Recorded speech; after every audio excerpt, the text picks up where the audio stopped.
जगत रूप राम कृष्ण धर्म रक्षणाय जगति देहधारी राम कृष्ण। আমাদের परम पूज्यपाद श्रीमद स्वामी মুমুক্ষানন্দ জি মহারাজ একটু বয়স হয়ে গিয়েছে, তাই তিনি উপরে আসতে পারেননি, বসতে পারেননি। আমাদের এখানে রয়েছেন স্বামী ঋতানন্দ জি মহারাজ। আমাদের যিনি ইন্ট্রোডিউস করিয়ে দিয়ে গেলেন, করিয়ে দিয়ে সে কোথায় চলে গেল,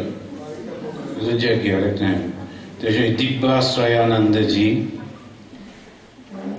আর অন্যান্য সমস্ত সন্ন্যাসী ব্রহ্মচারী ভাইয়েরা, উপস্থিত মায়ের সন্তানেরা, আজকে খুব সুন্দর একটি প্রসঙ্গ, কিন্তু কয়েকদিন ধরে অত্যন্ত টেনশনে। আমরা দুজনেই একই সঙ্গে ট্রেনিং সেন্টারে ছিলাম, আর আমাদের এই মহারাজ মুমুক্ষানন্দজি উনি আমাদের অধ্যক্ষ ছিলেন, প্রধান আচার্য ছিলেন। আর ওই প্রধান আচার্যকে সবসময় একটু তো ভয় তো পেতেই হয়, নানান পরীক্ষার মধ্যে এইবারও একটা পরীক্ষা দিলেন এই বুড়ো বয়সে এসে। আর সেটি হচ্ছে যে স্বামীজি ঠাকুর সম্পর্কে কি বলেছেন ওটা না, পত্রাবলিতে উদ্ভাসিত যে শ্রীরামকৃষ্ণ জীবনী। এখন এই পত্রাবলিতে উদ্ভাসিত যে জীবনী, এটা কিভাবে খুব সুন্দর উনি সব কোট করছেন, আর একটা করে কোট করছে, আর আমি বলছি এই যা গেল, এরপরে আমি কোথা থেকে এই করতে করতে কেন আমরা শ্রীরামকৃষ্ণের জীবনী বিবেকানন্দের দৃষ্টিতে দেখব, এটা একটা প্রথম প্রশ্ন। অন্য কতজন তো লিখেছেন, কেন বিবেকানন্দ? এটা খুব কারণ আছে। আরেকটা হচ্ছে স্বামী মুমুক্ষানন্দজি এত থরো, আপনারা অনেকে হয়তো জানেন, অনেকে জানেন না, একটা শব্দ এদিক ওদিক হবে না। সেই জন্য অদ্বৈত আশ্রমে যখন বক্তৃতা করতাম একেবারে নোট করে লিখে নিয়ে যেতাম। আবার স্বামী গম্ভীরানন্দজি যখন বই লিখতেন তখন রেফারেন্স হিসেবে ওনাকে দিতেন। অসাধারণ একেবারে আমাদের শাস্ত্র সম্পর্কে উনি যখন সাবজেক্টটা দিলেন, মানে পেছনে একটা কারণ আছে। কারণটা আমার যেটা মনে হলো, দেখুন ঠাকুরকে বলা হচ্ছে পরব্রহ্ম পরাশক্তি। তিনি পরব্রহ্ম, তাকে ব্যক্ত করা যায় না, পরব্রহ্ম রূপে তাকে কেউ ব্যক্ত করতে পারে না। ঠাকুর শ্রীরামকৃষ্ণই বলছেন ব্রহ্ম এটু হননি। আবার তিনি পরাশক্তি, তিনিও সেই রকম অনুভব করি, ক্রিয়াগুলো বুঝতে পারি, কিন্তু ব্যক্ত করা কঠিন। তাই জগৎস্রষ্টা মাঝে মাঝে নিজেই অবতীর্ণ হন, শরীর ধারণ করেন। এই যে শরীর ধারণ করেন, আমরা 4 তারিখে মায়ের তিথি পুজো, তখন জয়রামবাটিতে ছিলাম, ওখানেও মা সম্পর্কে একটু আলোচনা করতে গিয়ে অবতীর্ণ হওয়ার, জন্ম হওয়ার মধ্যে অনেক পার্থক্য। আমরা কর্মফল ভোগ করতেই জন্মগ্রহণ করতে বাধ্য, কিন্তু এরা নিজেরাই ধরা দেন। কেন? আমাদের মঙ্গলের জন্য। কাদের? বিশেষ করে মানুষের। কেন মানুষ? তার সমস্ত সৃষ্টির মধ্যে শ্রেষ্ঠ হচ্ছে মানুষ। মানুষ কি কঙ্গা? ঠাকুর বলছেন। কেন? ও হৃদয়ের মধ্যে ভগবানকে অনুভব করতে পারে, তাকে জানতে পারে, তাকে দেখতে পারে, আর সেটার পরে পরেই মুক্ত হয়ে যায়, একদম শেষ সীমানায় পৌঁছে যাচ্ছে। আর ঠাকুর খুব পছন্দ করতেন সাপ লুডো খেলা, এবং দেখতেন যে সেখানে তার প্রিয় শিষ্য, ও পড়াশোনা করেনি, অত কিছু জানে না, কিন্তু সাপ লুডোর মধ্যে দিয়ে কোথাও সাপের মুখে পড়ছে না, ঠিক উঠে চলে যাচ্ছে। আর যেখানেই পারছে মইগুলোকে ব্যবহার করে করে চলে যাচ্ছে। কপাল, লাখ, লাটু মহারাজ। কিন্তু আবার এমন অনেকে আছেন যারা ওই উঠতে উঠতে গিয়ে 98-তে উঠলেন, উঠে ঠিক 99-তে সাপের মুখ, তার লেজটা এসেছে 2-এ। ওখানে গিয়ে ওই 98-তে গিয়ে একেবারে খুব করে চুমু খেয়ে মাথায় ঠেকিয়ে এমনি করে যত দেবতা মনে পড়লো করে টোরে যেই ফেললাম, ও নাচতে নাচতে ঘুরতে ঘুরতে পুটুস, আর একেবারে এসে নিচে পড়লাম। কেন ওই কর্ম কর, এমনি একটা খেলার ছলেও কিন্তু বুঝিয়ে দিচ্ছেন। তো এই মানুষকে তিনি বলছেন যে দেখো এই কর্মটা যদি ঠিক মতো করো, যখন করতে পারি না তখন ভগবান আসেন, যখন দেখেন একেবারে ভেঙে চূর্ণ বিচূর্ণ হয়ে যাচ্ছে, মানুষ এত দেহ বোধ সম্পন্ন হয়ে যাচ্ছে, পশু হয়ে যাচ্ছে। আহার নিদ্রা ভয় সবই তো মানুষ আর পশু তো একই, কিন্তু একটাই শুধু পার্থক্য, ধর্ম। ধর্মে নাহি না পশু ভি সমান। আর ওই ধর্মটা যখন চলে যায়, মানুষ আর পশুর কোনো পার্থক্য থাকে না, একেবারে শরীর শরীর শরীর, চতুর্দিকে এখন একেবারে সবাই মিলে লেগে পড়েছে শরীরটাকে কিভাবে, একটা দারুণ ভুল হয়ে যাচ্ছে। পরে যখন বুঝবে তখন আর কিছু করা যাবে না। ওই জন্যে ভগবান আসছেন, আসার পর ওইটি বই। কিন্তু ভগবান যে মানুষের রূপ ধারণ করে আসেন, সবাই কি চিনতে পারে? এই বাগবাজারে এইখান দিয়েই তো স্বয়ং ভগবান, যাকে দেখার জন্য আমরা ঘর ছেড়েছি। আপনারা সেই কত জায়গায় যাচ্ছেন, তীর্থ ভ্রমণ, দান, উপোস আদি করছেন, এক ঝলক যদি দেখতে পেতাম। আগে যিনি এখানে প্রেসিডেন্ট ছিলেন, মনমতো মহারাজ, উনি অদ্বৈত আশ্রমে ম্যানেজার ছিলেন। তো ওকে আমি একদিন জিজ্ঞেস করলাম, মহারাজ অনেক বছর তো সন্ন্যাসী হয়েছেন, ঠাকুরকে দেখেছেন? তো উনি খুব রেগে গেলেন, হ্যাঁ একেবারে হন্তদন্ত হয়ে উনি বলছেন, আরে দেখা, এত বছর ধরে ডাকাডাকি কান্নাকাটি, একটা দাড়ি পর্যন্ত দেখতে পাচ্ছি এখন একদম পরিষ্কার। চেষ্টা করছি, এখন সবসময় রূপ দর্শন হয় তা না, অনুভূতি অন্যরকমও হয়। তাই এই যে আমরা দেখছি, লক্ষ্য করছি, এই ভগবান কিন্তু এইখানেই করে বেড়াতে। আর লোকগুলো কি করতো? পরমহংস প্যাক প্যাক। ভেবে দেখুন, ওদের মধ্যে আমরা ছিলাম না তো জানি না, হয়তো ছিলাম। এখন এই যে জিনিসগুলি দেখছি, কিন্তু সেই পরমহংস যদি একবার মুখ ঘুরিয়ে তাকালেন কারোর দিকে, ও কিন্তু উদ্ধার হয়ে গেল। এমন শক্তি ভগবানের। এই ভগবানকে কেউ চিনতে পারে না। শুধু আজকে ঠাকুরকে চিনতে পারি তা কিন্তু না, কয়েক হাজার বছর আগে ওই শ্রীকৃষ্ণকে বলছে দড়ি দিয়ে বেঁধে রাখ, গোয়ালার ছেলে, ওটাকে বাঁধ। কি কাণ্ড দেখুন।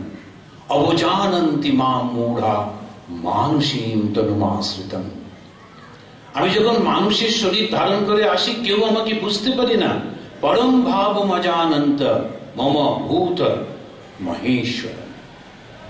গীতাতে স্পষ্ট করে তিনি বলছেন যে নবম অধ্যায়ে, মানুষের শরীর ধারণ করে এলো, আমি না ধরা দিলে কোনো উপায় নেই। কিন্তু ধরা যে দেবেন, কার কাছে দেবেন, সে যদি ঠিক মতো না হয় তাহলে বুঝতে পারে না। এখন একটু ধরা দিচ্ছেন কার কাছে, যার কাছে সে পাগল হয়ে যাচ্ছে। একবার হৃদয়রাম হাঁটাহাঁটি করছিল, হৃদয়রামে যে খুব একটা বোন, ও কিন্তু নাটক করতে এসছেন ঠাকুরের সঙ্গে, সব ঠিক, দারুণ উচ্চ অবস্থা, নইলে ঠাকুরের সঙ্গে দেখা যায় না। তবু ওই যে ড্রামার মধ্যে হৃদয়রামকে দেখছি, তিনি ঠাকুরকে বলছেন সবাইকে এত দিচ্ছ অত দিচ্ছ, আমি কিছু পাচ্ছি না, একদিন ঠাকুরের সঙ্গে ঘোরাঘুরি।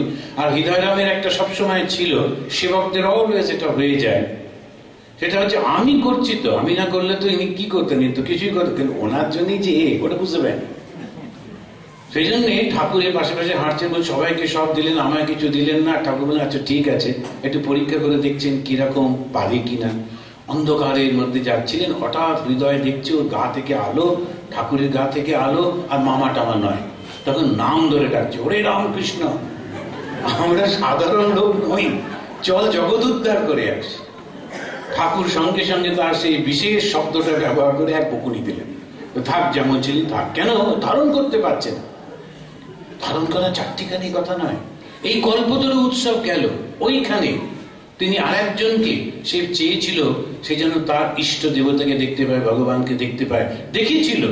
পরে দেখছি ব্যবসায় উঠে যাচ্ছে, চতুর্দিকে শুধু সবসময় ইষ্ট দেবতা। তখন দেখলেন যেন আমার ব্যবসায় বন্ধ হয়ে যাবে, তো মহাবিপদ। আবার কি বললেন, না ওটা বন্ধ করে দেবে। কেন কি? ধারণ করার ক্ষমতা থাকে না, ভীষণ কঠিন, ভীষণ কঠিন। একজন ভদ্রলোক, তিনি ব্যাঙ্গালোরে, একজন স্বামীজি, তিনি আমেরিকায় চলে গেছিলেন পরবর্তীকালে। তো বক্তৃতা করতে গিয়ে বলছেন যে সন্ন্যাসীদের জীবন বড় কঠিন। ওখান থেকে অডিয়েন্স থেকে বলছে রামকৃষ্ণ মিশনের সন্ন্যাসীদের সে কথা বলা যায় না, খায় দায় বেশ আরামসে থাকে, কিসের কঠিন। সবার সামনে বললেন তো মহারাজ বললেন ঠিক আছে তুমি এক কাজ করো, আশ্রমে এসে থাকো, ঠিক ব্রহ্মচারীরা যেমন থাকে ওই খেতে দেবো, ওই পড়তে দেবো, যা আমরা করি তাই করবে, চুপ করে থাকো, যেমন আমি বলবো তেমন করতে হবে। ঠিক আছে, ও চ্যালেঞ্জ হয়ে গেল সবার সামনে, তো বলে ঠিক আছে। এসেছে, এসে প্রথম দিন বেশ খুশি, দ্বিতীয় দিন ঘুরঘুর করছে, ঘোরাঘুরি করছো কেন? না দেখছো, কেন দেখবে, দেখো না ব্রহ্মচারীরা কেমন ঘরের মধ্যে রয়েছে, ওরা পড়াশোনা করছে, স্তোত্র পাঠ করছে, ওই রকম। তৃতীয় দিন দরজার সামনে গিয়ে দাঁড়িয়ে দেখছে গাড়ি যাচ্ছে, এখানে কি করছো, কোনো কষ্ট হচ্ছে থাকা খাওয়া? বলে আগে না, আমায় ছেড়ে দিন। বলে কেন, কি হলো? আমি থাকতে পারছি না, লোক না দেখলে এরকম না করলে থাকতে পারছি না, আমায় ছেড়ে দিন। হাতে পায়ে ধরে বাড়ি গেল। এখন অত সোজা না, কিন্তু ভীষণ কঠিন। এই যে জিনিসগুলি আমরা দেখি, অবজানন্তি মাম মূঢ়া। আবার কেউ কেউ যারা ভগবানের কাছে আসেন, ওরা সাধারণ নয়, অফকোর্স অসাধারণ ভগবানকে, তারা ওদের অল্প বুদ্ধিতে যেটুকু বুঝেছে ওটা নিয়ে খুব বলবার চেষ্টা করে, কিন্তু বলার মধ্যে অহংকারও থাকে। আমি বুঝেছি বলে বলবার চেষ্টা করে। আর ঠিক সেই রকম ভাবে ঠাকুরকে বলবার চেষ্টা করছিলেন আমাদের তখনকার দিনে গিরিশচন্দ্র ঘোষ আর ডাক্তার রাম দত্ত। কিন্তু ঠাকুর, আমাদের নাম যখন কেউ করে অমুক তমুক, বেশ ভালো লাগে। আর যখন ঠাকুর শুনলেন যে ওরা করছে, ঠাকুরের সেই অনবদ্য ভাষা, একটা মরা কাটা ডাক্তার আর একটা ঠ্যাটার করে, ওরা দুজনে আমাকে কি বলবে। এখন দেখুন, ওদের ধারণা নেই। কি ধারণা করতে পারে?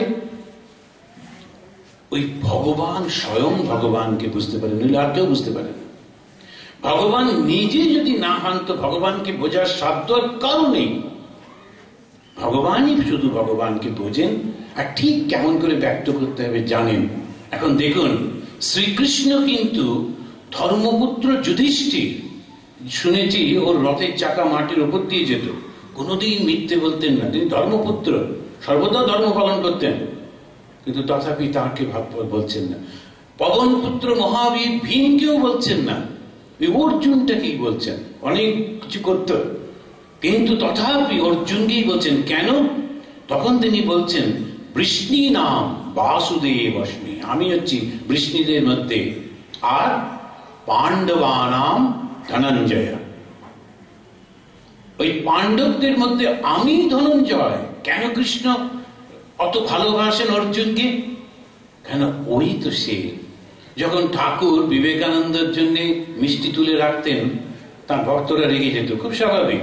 ভাষায় আমরা কি বানের জলে ভেসেছি? খালি নড়েন নড়েন, যাহা কিছু ভালো সব তুলে রাখেন, যাহা কিছু, আমি কি আমরা বানের জলে ভেসে এসেছি? কিন্তু তা নয়, আসলে নড়েনি তো শ্রীরামকৃষ্ণ, সেই তো রূপ। তাই তিনি বলছেন তুই আর আমি কি আলাহিদা। তখনকার দিনে সবাই ওই হুঁকো টুকো খেত, সব বাঙালি পরিবারে। তখন চা তো ছিল না, তখন থাকতো তামাক, আসন বসুন তামাক খান, এটা একটা তখন। হ্যাঁ, সবাই বড়রাও ছোটদের দিত, ছোটবেলায় এটা তখন ছিল। কেউ কেউ একেবারে ভুল ধরবার জন্য ব্যস্ত হয়ে থাকেন, তো চশমার পাওয়ার বেড়েই যাচ্ছে শুধু শ্রীরামকৃষ্ণ বিবেকানন্দের ভুল ধরতে গিয়ে।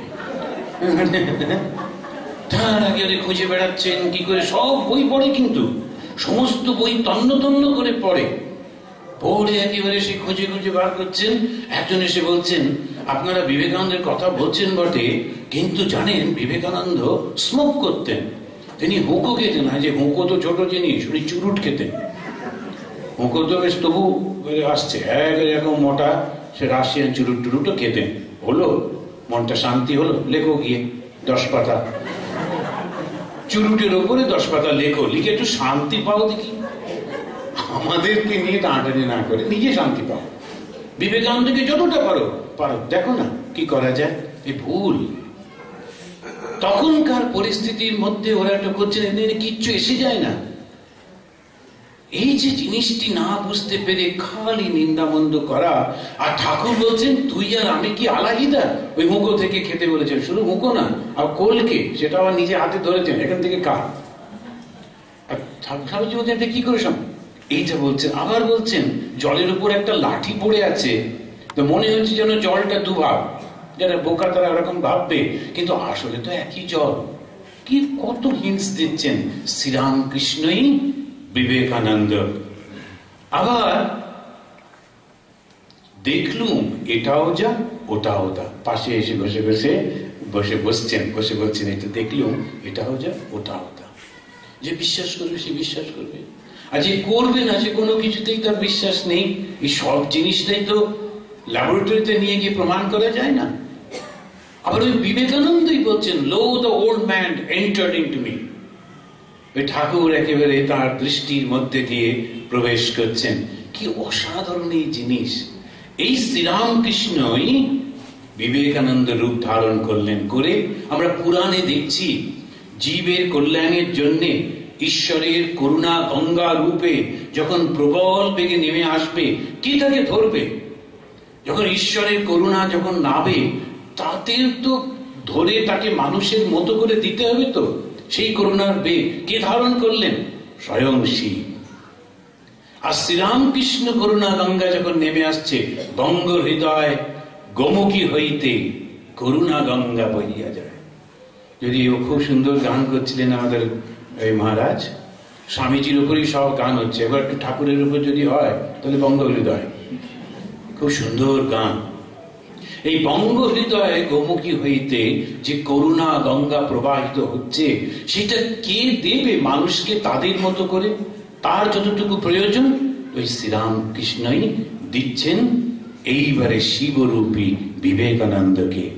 এই বিবেকানন্দ ধারণ করছেন। আর ভগবানকে বোঝা যত কঠিন, বোঝানো তার থেকে বেশি কঠিন। ভগবানকে বোঝা তো কঠিনই কঠিন, কিন্তু লোক যাকে আপনি বোঝাবেন তার মধ্যে একটু সেন্স থাকতে হবে, তো তবেই তো বোঝানো যাবে। তাহলে বোঝাবেন কি করে? অসম্ভব বোঝানো। এই ভগবানকে বোঝাচ্ছেন স্বয়ং ঈশ্বর মানব রূপী শ্রীরামকৃষ্ণকে চেনাতে, তাই যুক্তির অবতারণা করছেন বিবেকানন্দ। তার দক্ষিণ ভারতীয় শিষ্য আদর করে যাকে কিটি বলতেন, তাকে 3রা মার্চ 1894-তে লিখছেন, ভগবান যদিও সর্বত্র আছেন বটে, কিন্তু তাকে আমরা জানতে পারি কেবল মানব চরিত্রের মধ্যে দিয়ে। ভগবান সর্বব্যাপী, কিন্তু বোঝা তো যায় না। না, একবার আন্দামানেতে এরকম এই খ্রিস্টান, ইসলাম, হিন্দু, বৌদ্ধ সব হচ্ছে একসঙ্গে, তখন সেখানে ওরা দিল্লি থেকে একজনকে উড়িয়ে নিয়ে গেছে মুসলিমরা। তিনি গিয়ে বলছেন যে হিন্দুরা তো মূর্তি পূজক, অমুক তমুক, এ ব্যাপারে ওরা দুজনেই একটু ভাই ভাই। খ্রিস্টান মুসলমান ওরা খুব দুজনে আমাদেরকে মূর্তি পূজক সব বলছে তুলছে, হয়ে গেল। তখন আমি বললাম, আচ্ছা বুকে হাত দিয়ে বলুন তো, ওখানে কিন্তু ঝগড়াঝাটি নেই, এর সুবিধে, মানে মানুষগুলো মোটামুটি। আমি বললাম, আচ্ছা বুকে হাত দিয়ে বলুন তো, যখন আপনারা এমনি করে বসে ওই পশ্চিম দিকে মুখ করে নামাজ করেন, কি আসে চোখের সামনে? আমাকে বলতে হবে না, নিজের মনকে বলুন, কাউকে বলতে হবে না, নিজেকে বলুন। নাতির মুখটা মনে পড়ে কিনা, ছেলের মুখটা মনে পড়ে কিনা, দোকান থাকলে দোকানের তালা দিয়েছি কিনা মনে পড়ে কিনা, কোনটা মনে পড়ে বলুন তো? মনে পড়ে না। কিন্তু সত্যি কথা বলুন, নিরাকারকে ধারণা করা অত সোজা? সেই জন্য মানব রূপে যখন তাকে আমরা পাচ্ছি, তখন এইরকম। তারপরে কি বলছেন? শ্রীরামকৃষ্ণের মতো এত উন্নত চরিত্র কোন কালে কোন মহাপুরুষে হয় নাই। সুতরাং তাকে কেন্দ্র করে আমাদের সঙ্গবদ্ধ হতে হবে। এখন অনেকে ভাবতে পারে এই কথাগুলো তো শুনে ফেলেছি, আবার নতুন করে একটু বললে। একজন ভদ্রলোক এই কলকাতায় থাকেন, খুব সুন্দর নাটক করতে পারে একা একা। হঠাৎ করে গিরিশের গলা, ঠাকুরের গলা, বিবেকানন্দের গলা, আবার হাতটা এমনি করে শাঁখ বাজায়, সেই এসব নানা রকম খুব একা একা সুন্দর করেন। তো ওকে নিয়ে গিয়ে আসামের ছোট ছোট আশ্রম, আসামে তো ওরা তো অতটা না, তো সুন্দর এই জিনিসটা ওদের ভালো লাগবে। ওকে বললাম আপনারা করুন। তা বিভিন্ন আশ্রমে যাচ্ছেন, খুব ভালো, সবাই প্রশংসা করছে। তা একটা আশ্রমেতে আমি সুযোগ পেয়ে গেলাম শুনতে কিরকম বলছে। তো সেদিন তিনি রামপ্রসাদের জীবনী বলছেন। উমা দেখছি আমিও বসে আছি, তো উনি বলছেন রামপ্রসাদ তার স্ত্রীকে সাজালেন, সাজিয়ে ষোড়শী পুজো করলেন। তারপরে তখন তো আর কিছু বলা যায় না, সব হয়ে গেল। তারপরে যখন আমরা চা খাচ্ছি, ওকে ডাকলাম, ডেকে বললাম, আচ্ছা রামপ্রসাদ এটা কবে করলেন? বলে আছে মহারাজ, উদ্বোধনের বইতে বেরিয়েছে। এখন ওর ধারণা আমরা তো অরুণাচলে থাকি, তো উদ্বোধন তো নিশ্চয়ই যায়নি কখনো। আমি বললাম আচ্ছা হ্যাঁ, উদ্বোধনের বইতে বেরিয়েছে। তো ওইসব যাহা বেরোয় বেরোক, এইটি আপনি বানিয়ে বানিয়ে বলেছেন, এটা ঠিক হয়নি। তখন ও বলছে না, আসলে কি জানেন, ঠাকুরের সম্পর্কে বলতে গিয়ে একই কথা বলতে হয়, তো একটা নতুন লাগিয়ে দিয়েছি। আমি বললাম একেবারে লাগাবেন না, ওই যেমন আছে ওটাই বলুন। তো তেমনি আমি লাগাচ্ছি না, যেমন আছে তেমনি করছি। এখন এই যে আমরা দেখছি ঠাকুর দেহ ধারণ করছেন, কেননা মানুষের মধ্যে দিয়ে ভগবানকে ঠিক ঠিক আমরা বুঝতে পারি, কিন্তু কেন দেহ ধারণ করছেন মহারাজ আবার বলেছেন, সেটাই আমি রিপিট করছি। 57 রামকান্ত বসু স্ট্রিট, এই বাগবাজার থেকে 26শে মে 1890, অর্থাৎ ঠাকুরের শরীর চলে যাবার প্রায় 4 বছর পরেই প্রমোদা বাবুকে লিখছেন, পাশ্চাত্য বাকছটায় মোহিত ভারতবাসীর পুনরুদ্ধারের জন্য অবতীর্ণ হইয়াছেন। খুবই গুরুত্বপূর্ণ। এখনো যতজন যা করে যাচ্ছে ওই পাশ্চাত্য বাকছটায়, এখনো কিন্তু যদি আমরা ওই পেনের গায়ে দেখি মেড ইন জার্মানি, অমনি লাফিয়ে পড়ে ওটা কিনি, যদিও এখানকার বস্তিতেই করেছে শুধু ছাপটা, তবু ওইটাই কিনি। কেন? ওই ভীষণ একজন মহিলা, তার চোখটা কড়কড় করছে, বড় কষ্ট হচ্ছে, তো তাকে ডাক্তারের কাছে নিয়ে গেছে। তা নিয়ে যাবার তার স্বামী, তারপরে যাওয়ার পর ডাক্তার দেখে বলে না, একটা কিছু না, একটা ফরেন পার্টিকেল পড়েছে, একটু রিমুভ করলেই হয়ে যাবে। মহিলা চিৎকার করে উঠলেন, ফরেন পার্টিকেল? খবরদার সরাবার দরকার নেই। আরে মশাই, পাই না, আবার এসেছে যখন আপনি সরাবেন, খবরদার না। এত ফরেন সম্পর্কে আমাদের ধারণা, ফরেন হলেই হলো। এই যে আমরা দেখছি, তিনি বলছেন পাশ্চাত্য বাকছটায় মোহিত ভারতবাসী পুনরুদ্ধারের জন্য অবতীর্ণ হয়েছিলেন। কেউ পারেনি। রাজা রামমোহন রায়, কেশবচন্দ্র সেন, একজনও কিন্তু পারছে না। শ্রীরামকৃষ্ণ এসে ওইটাই করছে যেটা আমাদের ঋষিরা করেছিলেন, ওই সেই একরকম ভাবে করছেন। আবার 1894-তে আমেরিকা থেকে তার গুরু ভাতা ও শিষ্যদের উদ্দেশ্যে লেখাতে বলছেন, রামকৃষ্ণ পরমহংস জগতের কল্যাণের জন্য এসেছিলেন। আবার তাকে তো অসাধারণ কথা লিখছেন ওই চিঠিতে, যে তাকে নমস্কার করবে সে সেই মুহূর্তে সোনা হয়ে যাবে।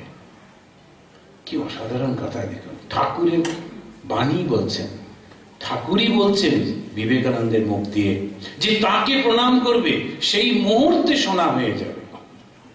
এখন এই প্রণামটা কিরকম? ওই বিশ্বাসের সঙ্গে যদি একটু করি না, তাহলে যুগ যুগান্তরে জমে থাকা কর্মফল মুহূর্তের মধ্যে পাল্টে যাবে, যাবেই যাবে। এ তো মিথ্যে মিথ্যে বলছেন না, এই জিনিসটি। তারপরে বলছেন, যে তাকে নমস্কার করবে সে সেই মুহূর্তে সোনা হয়ে যাবে। এই বার্তা নিয়ে ঘরে ঘরে যাও। স্বামীজি বলছেন, এই কথাটা নিয়ে ঘরে ঘরে যাও, মানুষকে বুঝিয়ে বলো শ্রীরামকৃষ্ণই এই যুগে একেবারে পাশ দিয়ে গঙ্গা বয়ে যাচ্ছে সুরধ্বনি, তারই তীরেতে বোকা যে সে কূপ খনন করছে, জল খাবে। এখন সেটাই তিনি বলছেন, এই বার্তা নিয়ে নিজে বুঝতে হবে, তারপরে বা ঘরে ঘরে যাও, অশান্তি দূর হয়ে যাবে, ভয় করো না।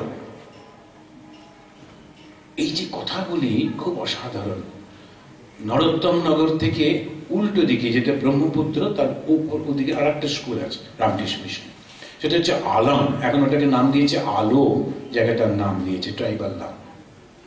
সেই আলোতে একবার আমি গেছি বাচ্চাদের ওই ডিস্ট্রিবিউশনের জন্য, প্রাইজ ডিস্ট্রিবিউশন। তো দেখছি প্রায় সব খ্রিস্টান হয়ে যাচ্ছে, সবগুলো হয়ে যাচ্ছে, এই সমস্ত শুনলাম টুনলাম ভাষণেতে। তখন আমি বলবার সময় বললাম, এখন বাচ্চা তো, ওরা দুটো জিনিস খুব ভয় পায়, একটা পরীক্ষার ভয় আর একটা ভূতের ভয়। এখন আমি বললাম যে তোমরা তো ভয় পাও তো, পরীক্ষা কে লিয়ে ডর আতা হ্যায় না? হ্যাঁ, সব বলছে। যে মা হচ্ছেন সরস্বতী, যদি শ্রী মার ছবিটাকে তোমার কাছে রাখো, প্রার্থনা করো, মা ये মানে পড়াই লিখাই মে हमें तेजी कर दो, अच्छा कर दो। তুমি দেখবে যদি তুমি ঠিক ঠিক প্রার্থনা করো ভালো হবেই হবে। এটাও ঠিক, মাস্টারমশাইদের কথা শুনতে হবে, পড়তে হবে, কিন্তু প্রার্থনাও করো, দেখবে পরীক্ষায় পাশ করবে। আর মাই কালী, কালী মূর্তি দেখা হয় না, হ্যাঁ বাস মা কালী যদি তার ছবিটার পাশে রেখে তুমি ঘুমাও, কি করে ভূত আসবে? কোনো ভূতের ভয় নেই, মায়ের হাতে খাড়া আছে না, সব ভূত পালাবে।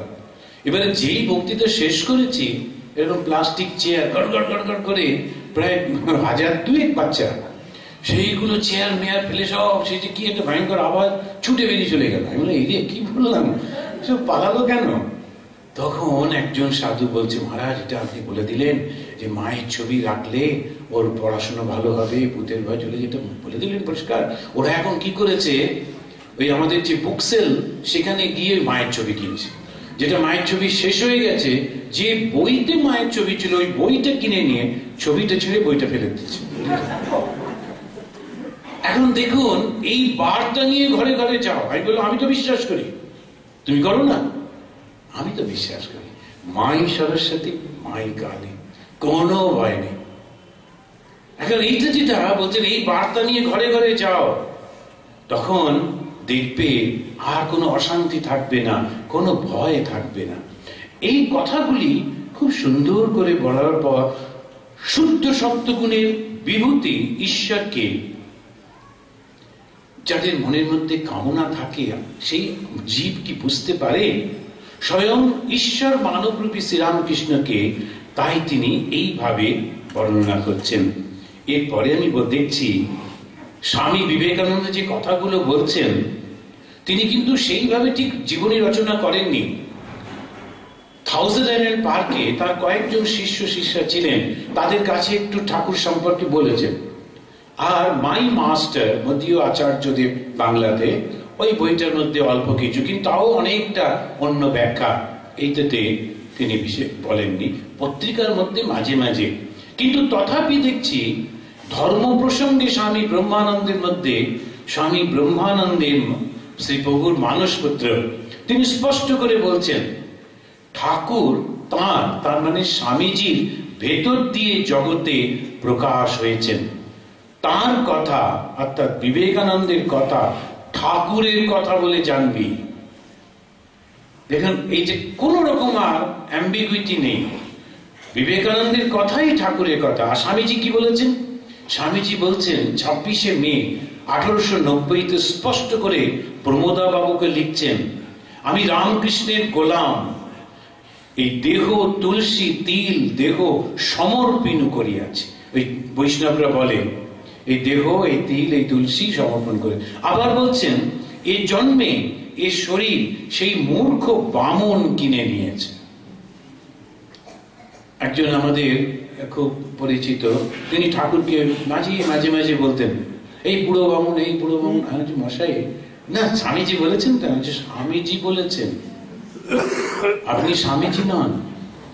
কিভাবে কথাটা বলছেন আপনি?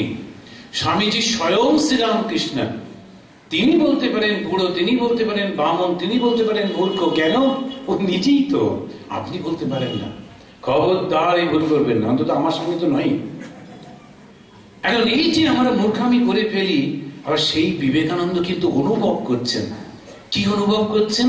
তিনি বলছেন প্রভু প্রভু তুমি প্রাণ শাখা, তুমি মোর, কভু দেখি আমি তুমি, তুমি আমি।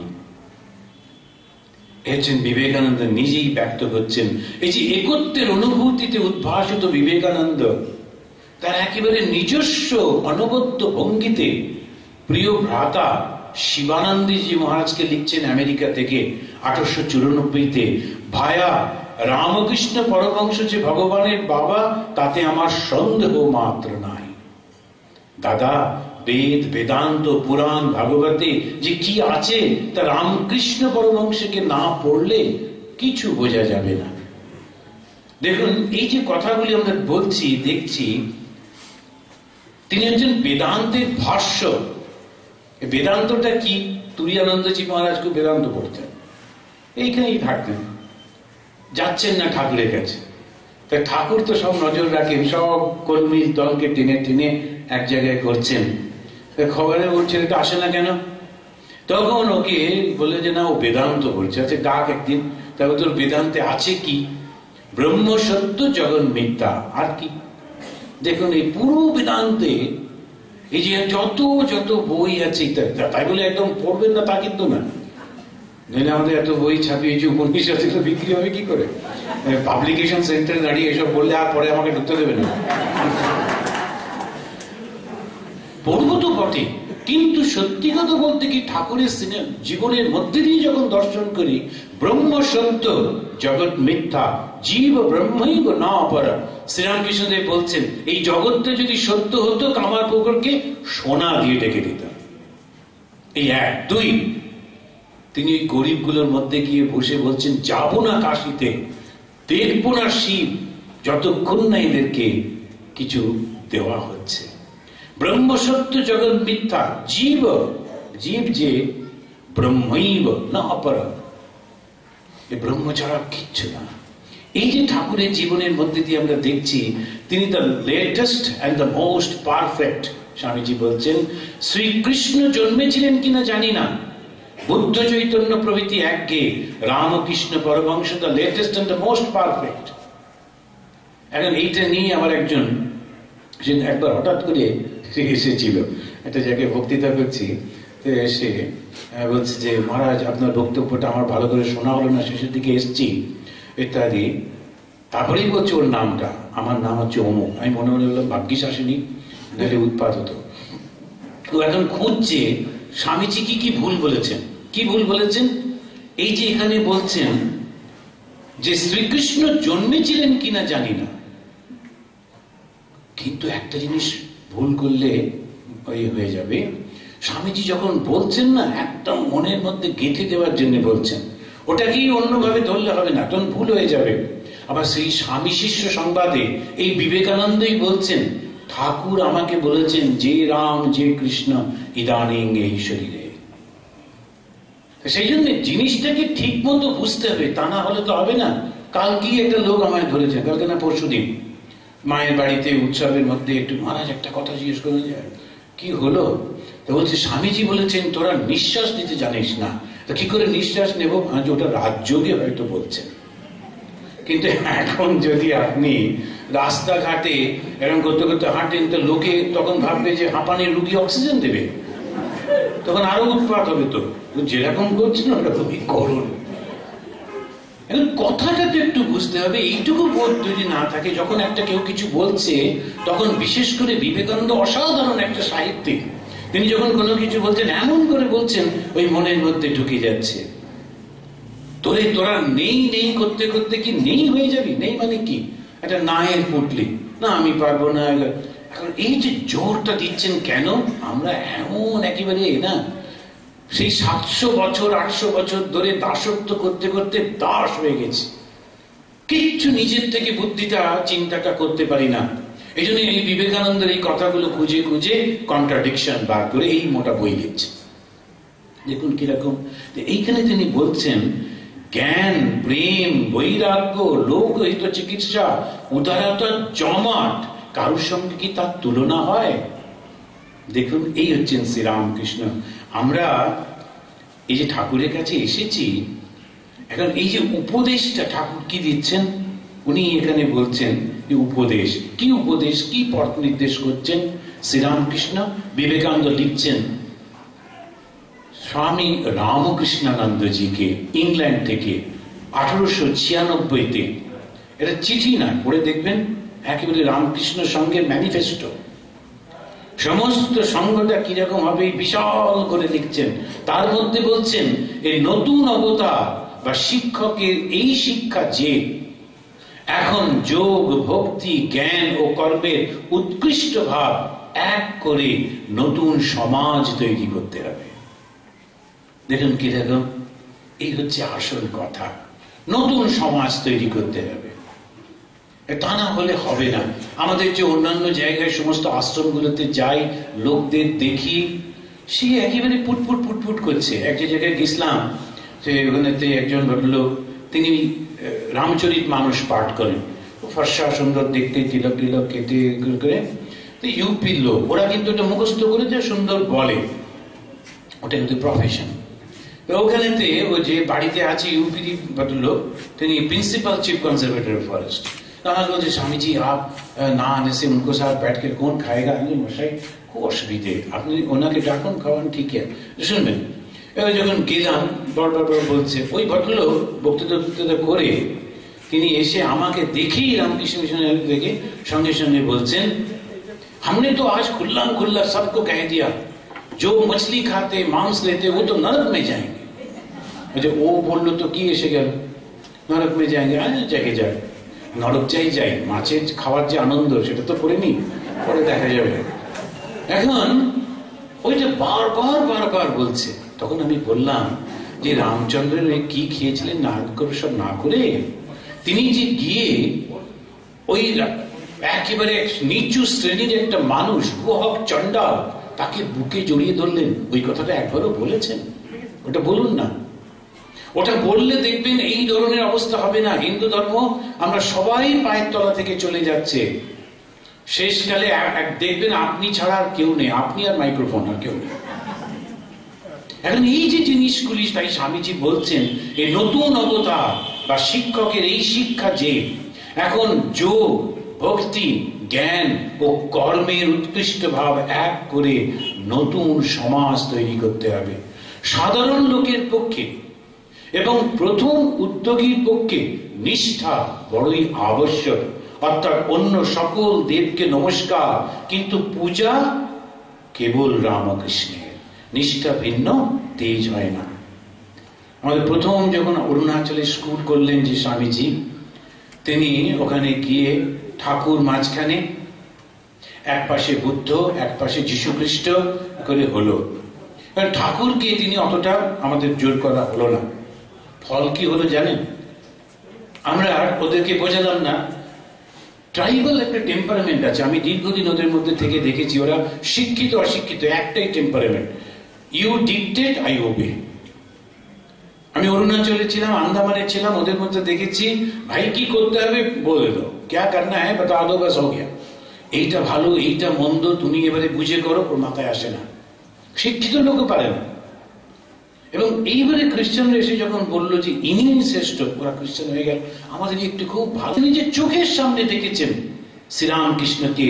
জীবনটা একটা অসাধারণ আলোক পত্রিকা, যার তীব্র রশ্মি সম্পাদে লোকে হিন্দু ধর্মের সমস্ত দিক বা রূপ সত্যই বুঝতে সমর্থ হবে। শাস্ত্রে জ্ঞান মতবাদ রূপে রয়েছে। তিনি তার মূর্ত দৃষ্টান্ত, ঋষি ও অবতারেরা যা বাস্তবিক শিক্ষা দিতে চেয়েছিলেন তিনি নিজের জীবন দ্বারা তা দেখিয়ে গেছেন। শাস্ত্রগুলি মতবাদ মাত্র, তিনি ছিলেন তার প্রত্যক্ষ অনুভূতি। এই ব্যক্তি তার 51 বর্ষব্যাপী একটা জীবনে 5000 বছরের জাতীয় আধ্যাত্মিক জীবন যাপন করে গেছেন। শ্রীরামকৃষ্ণকে এইরকম দৃষ্টিতে দেখা, এই চারটিখানি কথা। তীক্ষ্ণধী বিবেকানন্দ, সত্যকে জানার জন্য ব্যাকুল বিবেকানন্দ, আধুনিক বিজ্ঞান মনস্ক বিবেকানন্দ, ভারতের প্রান্তরে প্রান্তরে ঘুরে আমেরিকা ইউরোপ তন্ন তন্ন করে দেখে তারপর তার অভিন্ন হৃদয় ইয়েশু বন্ধু ও গুরু ভাই স্বামী ব্রহ্মানন্দজিকে ইংল্যান্ড থেকে 4 অক্টোবর 1895 লিখছেন, দাদা এই দুনিয়া ঘুরে দেখেছি যে তার মানে শ্রীরামকৃষ্ণ দেবের ঘর ছাড়া আর সব ঘরেই ভাবের ঘরে চুরি। আমি আবার পড়ছি, দুনিয়া ঘুরে দেখেছি যে তার ঘর ছাড়া আর সকল ঘরেই ভাবের ঘরে চুরি। একঘেয়ে বলবে, কিন্তু ওইটি আমার আসল কথা। তার কৃপায় ব্রহ্মাণ্ডম গোষ্পদায়তে, তিনি জীবন্ত ঈশ্বর। তার পবিত্রতার প্রেম আর ঐশ্বর্য রাম কৃষ্ণ বুদ্ধ যিশু চৈতন্য প্রভৃতিতে এক কণা মাত্র প্রকাশ।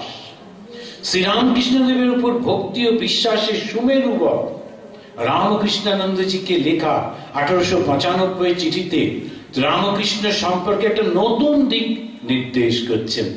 সেটা কি? রামকৃষ্ণ অবতারে জ্ঞান রূপ অসিত দ্বারা নাস্তিকতা রূপ ম্লেচ্ছ নিবাহ ধ্বংস হইবে। এই যে আমরা মনে করি যে কলিযুগে যে অবতার আসবেন তিনি হচ্ছেন এই কল্কি অবতার। তার একটা কাল্পনিক চিত্র আমরা দেখি, ঘোড়ায় করে আসছেন, হাতে তলোয়ার। স্বামীজি বলছেন শ্রীরামকৃষ্ণ এই কল্কি অবতার। কেন? গতি, জ্ঞান, এই দুটো জিনিস। এখন তাকিয়ে দেখুন সত্যি সত্যি কিনা। তীব্র গতি, ওই ঘোড়া হচ্ছে গতির চিহ্ন, তরোয়াল হচ্ছে জ্ঞানের চিহ্ন, অজ্ঞানকে কেটে দিচ্ছে। এখন সমস্ত কিছু কি দ্রুত গতিতে সম্পন্ন হয়ে যাচ্ছে। আমরা এখন ভাবতেই পারি না সেই গরুর গাড়ি করে 1 সপ্তাহ ধরে এখান থেকে কামারপুকুর যাব, এক মুহূর্তে পৌঁছে যাচ্ছে। তিনি বলছেন রামকৃষ্ণ অবতারে জ্ঞান রূপ অসিত দ্বারা নাস্তিকতা রূপ ম্লেচ্ছ নিবাহ ধ্বংস হইবে এবং ভক্তি ও প্রেমের দ্বারা সমস্ত জগৎ একীভূত হইবে। অপিচ এ অবতারে রজগুণ অর্থাৎ নাম যশাদির আকাঙ্ক্ষা একেবারে নাই, অর্থাৎ যে তার উপদেশ গ্রহণ করে সেই ধন্য। অত্যন্ত স্পষ্ট করে এই চিঠিতেই স্বামীজি জানাচ্ছেন রামকৃষ্ণ অবতারের জন্মদিন হইতেই সত্য যুগ উৎপত্তি হইয়াছে। আবার লিখছেন তিনি যেদিন থেকে জন্মেছেন সেদিন থেকেই সত্য যুগ এসেছে। এখন সব ভেদাভেদ উঠে গেল। চণ্ডাল প্রেম পাবে, মেয়ে পুরুষ ভেদ, ধনী নির্ধন ভেদ, পণ্ডিত বিদ্বান ভেদ, ব্রাহ্মণ চণ্ডাল ভেদ সব তিনি দূর করে দিয়ে গেছেন। আর তিনি বিপদ ভঞ্জন, হিন্দু মুসলমান ভেদ, খ্রিস্টান হিন্দু ভেদ সব চলে গেল। এই সত্য যুগে তার প্রেমের বন্যায় সব একাকার। আমি সেদিন দেখছিলাম একজন ব্রাহ্মণ একজন মহারাজকে প্রণাম করবার জন্য ছুটছে। মহারাজ একটু দাঁড়ান, প্রণাম করব প্রণাম করব। কিন্তু উনি জানেন না, জানলে কি করতেন জানি না, ওই মহারাজ কিন্তু মুসলমান ধর্মাবলম্বী ছিলেন। এই রামকৃষ্ণ মধ্যে তারা যখন আসছেন তারা ব্রহ্মচর্য পালন করছেন, 9 বছর ব্রহ্মচর্য পালন করছেন, গুরুবাক্য পালন করছেন, শাস্ত্র অধ্যয়ন করছেন, গঙ্গা তীরে থাকছেন, ইষ্ট এবং গুরু সেবা করছেন। সন্ন্যাসীদের মধ্যে থেকে যদি সে পবিত্র না হয়, আর কবে পবিত্র হবে? কে পবিত্র হবে? কে ব্রাহ্মণ তখন? সেই জন্যে আমরা কিন্তু ব্রাহ্মণকেই সন্ন্যাসী দেওয়া হয়। তবে ওই ব্রাহ্মণত্বে উন্নত করিতে হইবে, তাদেরকে উঠিয়ে নিচ্ছেন। আমরা যখন যাই 9 বছর এই ব্রহ্মচর্য করবার পর গুরুর কাছ থেকে সন্ন্যাস পাচ্ছে, তখন আর জিজ্ঞেস করে না কি তোমার পরিচয়, কি নাম ছিল, কিচ্ছু জিজ্ঞেস করে না। এই স্বামীজি বলছেন বিবেকানন্দ রূপী স্বয়ং ভগবান শ্রীরামকৃষ্ণ দেবের সঙ্গে আসুন গলা মিলিয়ে আমরাও বলি সেই কথাগুলি যা তিনি লিখেছিলেন প্রমোদা বাবুকে গাজীপুর থেকে 3রা মার্চ 1890-তে। এই কথাটা শুনুন। এখন সিদ্ধান্ত এই যে রামকৃষ্ণের জুড়ি আর নাই, একেবারে ডিসিশন।